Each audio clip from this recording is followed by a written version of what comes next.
एक जना गई रहन अपना ससुरारी गई बड़े तो साली फरमाइश कर दिए जीजा जी हई ले आती हौ ले आती हई ले आती हौ ले आती। जब ले आओ तो ना खड़ा धर दिया छोट होता तो बड़ होता छोट होता तो बड़ होता। वाह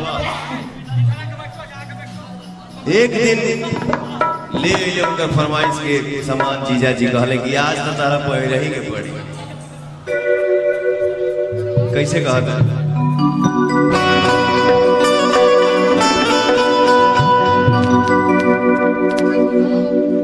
हंसेलू तो बुझाला कि खरबूजा हो सोनला के जैसे रोहनी के भूजा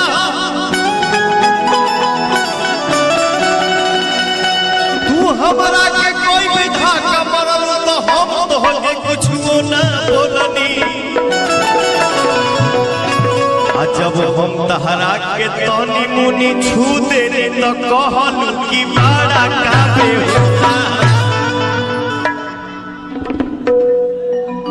कहले है जीजा जी पूछी तो कहे कि साइज बाओगे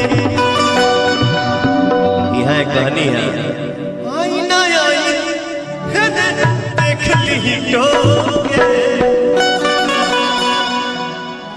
फिर कहले कोनो सुनब ना आज तोहरे आना कोनो सुनब ना आज तोहरे आना ई कहली हम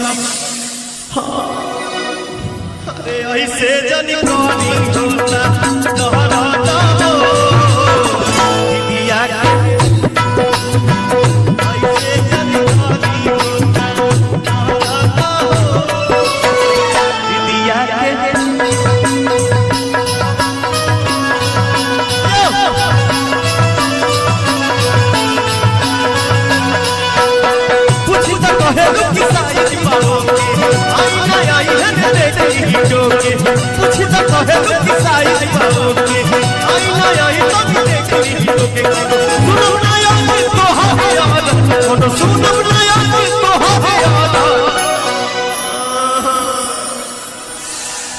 अरे ऐसे जनी कहानी होला तोहरा